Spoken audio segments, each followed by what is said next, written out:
سید قطب شہید رحمۃ اللہ علیہ نے جو کچھ بیان کیا، قرآن اور تاریخ انسانیت انہی واقعات سے بڑھی ہوئی ہے کہ یہ دنیا ایک میدان جنگ ہے جس میں حق والے اور باطل والے دونوں کو اللہ تعالیٰ نے اتار دیا، اور یہ کشمکش شروع سے جاری ہے اور آخر تک رہے گی۔ ستیزہ کار رہا ہے ازل سے تا امروز، چراغ مصطفی سے شرار بولا بھی، شروع سے لے کر یہ آ رہی ہے، قیامت تک ختم نہیں ہوگی۔ اب یہاں معاملہ آیات متشابہات جیسا ہے، یہ دنیا محکمات کی نہیں کہ صاف ظاہر ہو جائے یہ حق والے ان کو انعام مل رہا ہے، یہ برے ان کو سزا مل رہی ہے۔ یہاں معاملہ عجیب و غریب ہے، کبھی حق والے جیت جاتے ہیں اور کفار اور بے دین مغلوب ہو جاتے ہیں، اور زیادہ یہی ہوتا رہا کہ بے دین جو ہے نا وہی ظاہری لحاظ سے غالب آتے ہیں، نیک لوگ یا مارے جاتے ہیں یا مصیبتیں سچ سے زندگیاں گزارتے ہیں۔ تو جیسے آیات متشابہات سے لوگ گمراہ ہو جاتے ہیں، اس صورتحال سے بھی زیادہ لوگ گمراہ ہو جاتے ہیں کہ اللہ کہاں ہے، اس کے فرشتے کہاں ہیں، کہ دین اگر سچا ہے تو یہ مغلوب کیوں ہے اور ظالم جو ہے غالب کیوں ہے۔ تو اس کے بارے میں سید صاحب رحمۃ اللہ نے ساری بات سمجھائی کہ اگر تو نظر اسی دنیا تک رہے کہ مرنے تک جو وقت ہے بس یہی دنیا ہے، اس کے بعد قصہ ختم ہے، پھر تو پریشان ہی ہونا کہ حق پر چلنے کا کیا فائدہ یار، مالی طور پر بھی ہم غریب ہیں، دکھ بھی سچے ہیں، اس دین پر چلنے سے کیا ملا ہمیں۔ اور اگر نظر ذرا وسیع ہو جائے، افق بلند ہو جائے اور آدمی دور تک سوچے، دور اندیش ہو جائے کہ یہ زندگی جو یہاں ہم گزار رہے ہیں یہ تو آنکھ جھپکنے کے برابر بھی نہیں اس دنیا کے مقابلے میں جو آگے آنے والی، جو ختم ہی نہیں ہوگی۔ جیسے اللہ کے رسول علیہ السلام کے بارے میں حدیث پاک میں آتا، آپ نے اس طرح کہا کہ جیسے انگلی کوئی سمندر میں ڈبو کر نکال لے تو انگلی کے سرے پر جو پانی لگتا ہے وہ اور دوسری طرف جو سمندر ہے کوئی نسبت ہے ان میں؟ فرمایا یہ دنیا جو ہے آخرت کے مقابلے میں بالکل ایسی ہے جیسے انگلی کے سرے پر لگا ہوا پانی، مگر چونکہ یہ نقد ہے، بل تحبون العاجلہ، نقد کے پیچھے لوگ پڑ جاتے ہیں کہ اب تو آرام سے عاقبت کی خبر خدا جانے، اب تو آرام سے گزرتی۔ یہ ہے شیطانی چکر جس میں پھنس جاتے ہیں، مگر اللہ کے نیک بندے جو بلند پرواز ہوتے ہیں اس جال میں نہیں پھنستے، اونچا اٹھتے ہیں، وہ کہتے ہیں اللہ کو خوش کریں گے، جنت لیں گے، وہ اس میدان میں جیتتے ہیں۔ وہ دنیا میں اگر مارے بھی جائیں جیسے اصحاب الاخدود آگ میں جلا دیے گئے تو وہ کہتے ہیں جسم ان کے جل رہے تھے مگر روحیں خوش، وہ چھلانگیں لگا رہی تھی، رقص کر رہی تھی کہ ایک آدھ منٹ کی تو بات ہے۔ جب حدیث پاک میں ہم پڑھتے ہیں کہ آپ نے ایک سردار کے کہنے پر کہ ہمارے علاقے میں آپ مبلغ بھیجیں، ہم دین سیکھنا چاہتے ہیں، بھیج دیے 70 آدمی، اور ان کو ایک خط بھی دیا کہ راستے میں جاتے جاتے فلاں سردار کو میرا یہ خط پہنچا دینا، آگے جا رہے تھے نجد کی طرف۔ تو ساتھی نے کہا میں چاہتا ہوں یار اس کو خط پہنچاتا ہوں، خط لے کر گئے، اس نے جب وہ خط دیکھا تو نامراد نے کوئی جواب دینے کی بجائے ایک آدمی کو اشارہ کیا، اس نے پیچھے سے جو نیزہ تھا نا اس صحابی کے طرف پشت سے وہ اس کے اندر داخل کر دیا، خون کا پھوارا پھوٹا۔ صحیح بخاری میں اس نے حضرت حرام بن ملحان رضی اللہ عنہ کہا فزت برب الکعبہ، کعبے کی رب کی قسم میں تو کامیاب ہو گیا، میری تو مراد پوری ہو۔ اب ایک کافر کہتا میرے اسلام لانے کا سبب صرف یہ فکرہ بنا، میں نے سوچنا شروع کیا یار کیا اس کو مراد ملی اور کیا یہ کامیاب ہوا، نہ اس کو فکر ہے کہ بچے یتیم ہو گئے، عورت بیوہ ہو گئی، میری زندگی ختم ہو گئی، یہ کہتا کعبے کے رب کی قسم میں مراد پا گیا۔ اسی تلاش میں میں مدینہ منورہ گیا، وہ کافر کہتا بعد میں تو صحابی رسول بن گیا،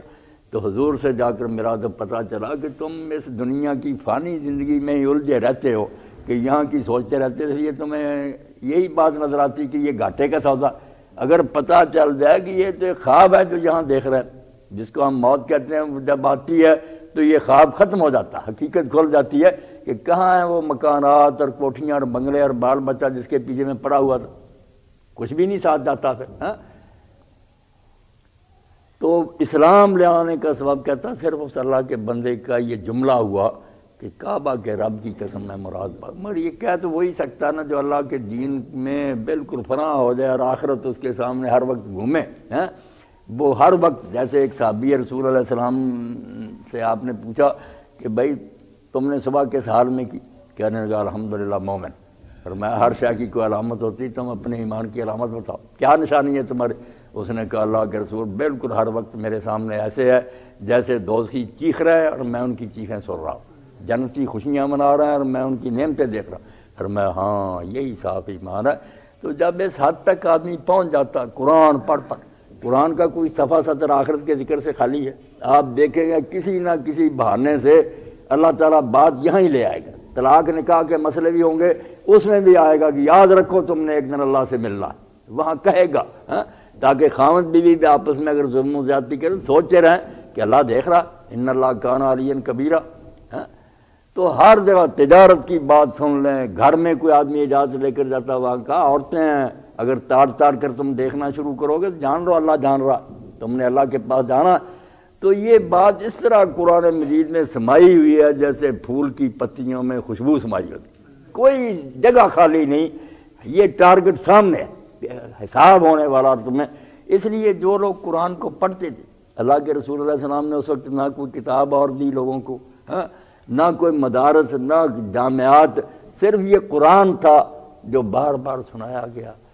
بڑے بڑے مجرم. تو یہی سید صاحب فرما رہے ہیں کہ اگر تو تم تھوڑی دور تک ہی دیکھو گے بس اپنے پاؤں کے انگوٹھوں تک کہ دنیا میں کیا ملتا ہے, پھر تو دین نہیں آئے گا. اور اگر ذرا اس سے آگے سوچو گے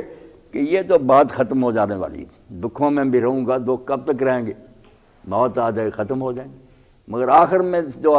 سلسلہ شروع ہوگا پھر خوشیاں, ان خوشیوں کی بھی کوئی انتہا نہیں. اور اگر مصیبت میں پھنس جائے تو اس بلا سے بھی چھوٹنے کا کوئی امکان نہیں. تو یہ جو ہے نا کہ اس میدان جنگ میں فتح اور شکست جب اس دنیا میں جو ہوتا ہے اس کو دیکھ کر نتیجہ نہیں نکالنا چاہیے. یہ نتیجہ نکلے گا اگلی دنیا میں. اور اللہ کے فرشتے اور نیک لوگ جو ہیں ان کی دعائیں اہل ایمان کے ساتھ ہیں, وہ شاباش دیتے ہیں. قرآن پاک میں جب اللہ کے رسول کے بارے میں اللہ اور اللہ کے فرشتے حضور پر صلوات بھیجتے ہیں, ہم صلوات کا ترجمہ درود کرتے ہیں, درود بھی فارسی ہے, صلوات عربی ہے, تو پلے کچھ نہیں پڑتا. اور زیادہ یہ ہے کہ ہم پھر جو کلمہ اللہم صلی اللہ علیہ وسلم, بھائی یہ سب ٹھیک ہے کہ درود شریف آپ نے یہی سکھایا, مگر درود یا صلوات ہے کیا؟ امام بخاری رحمۃ اللہ علیہ نے جو لکھا ابو العالیہ کے حوالہ سے کہ وہ تابعی جو کہتے ہیں جب صلی علیہ ہوتا ہے نا, صلی ہو صلی ہو جو بھی اس لفظ سے نکلتا آگے علی آئے, یصلون علی النبی, علی لگا ہوا, والذی یصلی علیکم, تو احسن علیہ السلام,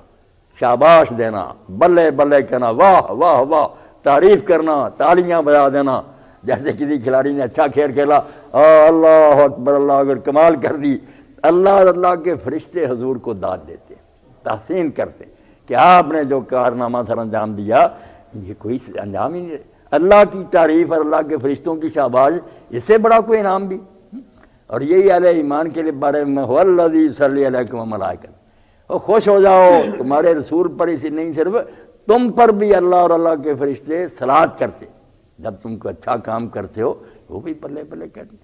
اب جبریل علیہ السلام ہیں, میکائیل ہیں, بڑے بڑے اللہ کے مقرب فرشتے ہیں, مگر جیسے اقبال کہتا ہے کہ کسی نے وہ کر کے دکھایا جو انسان نے کر کے دکھایا. مقام بندگی دیگر مقام عاشقی دیگر, جو بندگی ہے نا کہ سر جھکانا, سجدے کر رہے تسبیح, یہ اور جان دے دینی, دکھ سہنے, یہ مقام عاشقی. نوری سجدہ می خائی, نوریوں سے صرف یہ مطالبہ کیا کہ سجدے کرو, بس وہ بیچارے یہ کر رہے ہیں. اور خاک کی بے سزا کھائی, مگر یہ خاک کا پترا جو بیچارہ تھا نا, حقیر مٹی سے, اس سے اللہ نے اس سے زیادہ مانگا کہ صرف سجدے نہیں چاہیے, جان دینی ہے. اس کے لیے انسان ہی. مولانا تھانوی رحمۃ اللہ علیہ فرماتے ہیں خواجہ حافظ شیرازی نے جو کہا ہے کہ جب یہ وقت آیا کہ امانت اٹھاؤ, آسماں بار امانت نتوان اس کشی. اب قرآن مجید نے منظر کشی کی ہے, آسمان سے بڑی کوئی شے ہماری نظر میں آتی ہے, زمین کتنی لمبی چوڑی ہے, پہاڑ کتنے مضبوط ہیں. اللہ کہتا ہے آسمان زمین اور پہاڑ کام. انہوں نے کہا نہیں, جو کام لینا ہے کام پر ہمیں لگا دے, کرتے رہیں گے. یہ قربانیاں, یہ امتحان ہم نہیں دے سکتے. آسماں بار امانت نتوان اس کشی, قرائے فال بنا میں من دیوانہ. تو ٹاس پھر میرے پاگل کے نام پڑا, دیوانے کے. تو تھانوی صاحب کہتے تھے یہ دیوانہ جو کہا خواجہ حافظ, اس میں تو وجہ آ گئی کہ انسان پر کیوں یہ بوجھ لاتا گیا. یہ دیوانہ اور دیوانے نہیں بنے, وہ فرزانے ہیں, ہوشیار ہیں, سمجھتے تھے تقریباً. یہ سمجھو عاشق ہونے کی وجہ سے محب. اور اسی لیے شیخ شرف الدین یحییٰ منیری کا بہت اچھا قول لکھا ہے ابو الحسن ندوی رحمۃ اللہ نے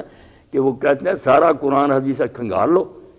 کسی فرشتے کے بارے کسی مخلوق کے بارے میں نہیں آئے گا کہ اللہ ان سے محبت کرتا، اور سب چیزیں آئیں گی، محبت نہیں آئے گا۔ محبت جب کہے گا انسانوں کے لیے کہے گا، یہ صرف ان کے لیے کہے گا۔ یہ مرتبہ اس نے اس لیے پایا کہ غریب امتحان بڑھا دیتا، بیٹے کی جگہ کٹ رہے ہیں، لاشیں جو ہیں وہ ڈھیر ہو رہی ہیں، لاشوں پر گھوڑے دوڑ رہے ہیں، سر نیزے پر چڑھ رہا ہے، اور انسان کہتا ہو جائے جو ہوتا، میں اپنے رب کا راستہ نہیں چھوڑوں گا۔ یہ آزمائش جو انسان پوری کر کے دکھاتا ہے، اس پر اللہ شاباش دیتا ہے، اس کے فرشتے شاباش دیتے ہیں، اور اللہ کو پھر اتنی نفرت ہے کہ جو اس راستے میں مارا گیا۔ اب دیکھیں نا، جانور جو مردار ہو جاتا ہے وہ بھی مر جاتا، جس کو ہم چھری سے ذبح کرتے ہیں وہ بھی مرتا ہی ہے نا، جان تو دونوں کی نکل گئی، اس کو ہم مردار کہتے ہیں، اس کو حلال کہتے ہیں۔ اللہ کے راستے میں اللہ کا نام لے کر اس کو ذبح کیا۔ اسی طرح جو اللہ کے نام پر سر کٹا دیتا ہے وہ اس کو مردار نہیں کہتے، اس کو اللہ کہتا ہے اس کو نہ مرا کہو، وہ تو زندہ ہو گیا، پاک ہے، حلال ہے، جنت میں ہے۔ جو اپنی موت مرتے ہیں بستروں پر، حضرت خالد ابن ولید رضی اللہ عنہ کے جب پڑھتے ہیں کہ آخر وقت آیا تو بہت بے چین تھے، روتے تھے، تو لوگوں کا آپ سیف اللہ ہیں، اتنے مار کے آپ نے سر کی ہے، اللہ کے رسول نے اتنی آپ کی تعریف کی ہے، کہا یار دیکھو میرے بدن پر کوئی جگہ خالی ہے جہاں نیزے کا، تیر یا تلوار کا نشان نہیں ہے، مگر افسوس ہے کہ میری موت بستر پر آئی، میدان جنگ میں نہیں، میں شہید ہوا۔ تو اب یہ نظر کا ہی فرق ہے نا چغتائی صاحب، کہ ہم یہ موت چاہتے ہیں کہ آرام سے مریں گھر والوں کے پاس، وہ کہتے ہیں وہاں مرنا چاہیے تھا۔ فرق یہی ہے کہ ہم اس فانی دنیا تک ہی دیکھتے ہیں، یہاں پھر یہی چیز ٹھیک نظر آتی ہے کہ آرام ہو، سکون ہو، کوٹھی ہو، بنگلہ ہو۔ جو اس سے دور تک دیکھتے ہیں وہ کہتے ہیں یہ تو کچھ بھی نہیں، آنکھیں بند ہوں گی، یہاں سے آگے کھلیں گی، جنت کے دروازے کھلے ہوں گے، فرشتے کھڑے ہوں گے، سارے کہہ رہے ہوں گے۔ جملہ قرآن پاک نے کیسا کہا، سلام علیکم بما صبرتم فنعم عقبی الدار، فرشتے کہیں گے سلام ہو تم پر، خوش آمدید، مبارک ہے تمہارا آنا، بما صبرتم، کیونکہ دنیا میں طرح طرح کے رگڑے تمہیں لگے، مالی جانی سارے امتحان ہوئے، تم ثابت قدم رہے، فنعم عقبی الدار۔ تو اب یہ آخرت کا گھر تمہارے لیے کتنا عمدہ ہے، اس فکرے میں ختم کر دیا کہ گن گر کر کیا نعمتیں بتانی ہیں، فنعم عقبی الدار، جن کو وہ آخرت کا گھر مل گیا، کتنا اچھا گھر، ہمیشہ کے مزے اور آرام۔ تو یہ ایمان ہی تھا جو سید صاحب فرماتے ہیں قرآن نے پیدا کر دیا، جس کی وجہ سے لوگوں نے یہ کارنامے سر انجام دی۔ اب اسی میں کمزوری آ گئی، بہت ضعیف ہو گیا، اور یہ کفار نے، بے ایمانوں نے جو کچھ کیا۔ علامہ اقبال رحمۃ اللہ علیہ فرماتے ہیں کہ یہ جو ہے نا انگریزی حکومت، اس کا یہ نقصان نہیں کہ وہ دولت لوٹ کے لے گئے، سونا ہے تہذیب حاضر کے گرفتار، جو اس کی چکا چوند سے دھوکہ کھا گئے نا، اسی طرح کا ڈریس پہنو، اسی طرح کھانے کھاؤ، اسی طرح شادیاں،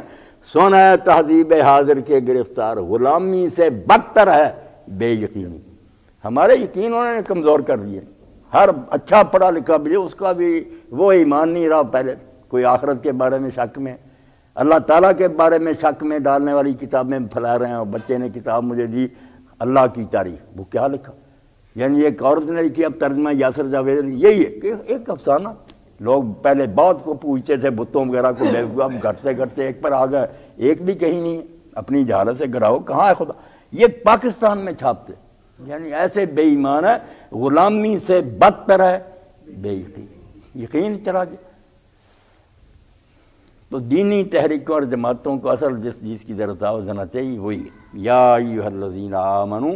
آمنوا، دعویٰ تم کرتے ہو کہ مومن، سچے مومن بنو۔ اس میں ارشاد فرمایا ہے، اس سے بالکل وہ عام طور پر جو خیال کیا جاتا ہے اس سے مختلف بات ہے کہ یہ جو ہے ایک بہت وسیع میدان ہے اللہ تعالیٰ کے دین کی خدمت کا، اور انسان جو بحیثیت مسلمان جو اس کی ذمہ داریاں ہیں، یہ کوئی اس سے جس پہ ہم ہیں یہ ایک مرحلہ ہے اس کا، یہ تو ایک بڑا طویل سلسلہ ہے، اور اس میں جو ہے اللہ تعالیٰ کے فرشتے بھی ہمارے لیے دعا مانگتے ہیں جو اللہ تعالیٰ کے دین کے لیے کام کرتے ہیں، اور اللہ تعالیٰ کے جو اپنے فرشتوں کو حکم دیتا ہے کہ ان کے لیے وہ اگر وہ میرا نام لیتے ہیں، میری تسبیح کرتے ہیں، میرے حکم تعمیل کرتے ہیں، اور اگر وہ اس دنیا سے رخصت ہوتے ہیں تو ان کے لیے کیا سامان ہے، جو یہاں تکلیف اٹھاتے ہیں ان کے لیے کیا سامان ہے راحت کے، راحت کے وہ سامان جو کبھی ختم ہونے والے نہیں ہیں۔ اور پھر اللہ تعالیٰ کی طرف سے یہ جو بات ہے کہ اللہ تعالیٰ ایک انسان اگر ایک بالش سے وہ اللہ تعالیٰ کی طرف بڑھتا ہے تو اللہ تعالیٰ اس کی طرف جو ہے وہ خود و قدم بڑھتا ہے. تو یہ ساری چیزیں جو ہیں وہ انسان کو اس بات پہ آمادہ کرتی ہیں کہ وہ کسی بھی مرحلے پر کہیں کوئی ناکامی دیکھتا ہے یا وہ یہ دیکھتا ہے کہ جو اہل حق ہیں وہ غالب نہیں ہیں، تو وہ یہ نہ سمجھے کہ بس یہ مغلوبیت جو ہے یہ ہمارا مقدر ہے. نہیں، کامیابی کے کئی پیمانے ہیں، وہ پیمانے وہ ہیں جو اللہ تعالیٰ کے نزدیک وہ پیمانے ہیں. یہاں نہیں کہ جس کو حکومت مل گئی وہ تو کامیاب ہو گیا اور جس کو نہیں ملی وہ ناکام ہو گیا. نہیں، جس نے اپنا فرض ادا کیا جو تھا اس کا اللہ تعالیٰ کی طرف سے، وہ اللہ تعالیٰ کی بارگاہ میں کامیاب ہے. وہ شہید ہو گیا تو بھی کامیاب ہے. وہ اگر غازی ہے اور اسے مارکا مار لیا اور دشمن کو شکست دی اور زندہ رہا تو وہ بھی کامیاب ہے. اللہ تعالیٰ ہمیں توفیق دی کہ کسی نہ کسی طرح سے ہم اللہ تعالیٰ کی دین کی خدمت کرتے ہوئے ہماری آخری وقت آئے.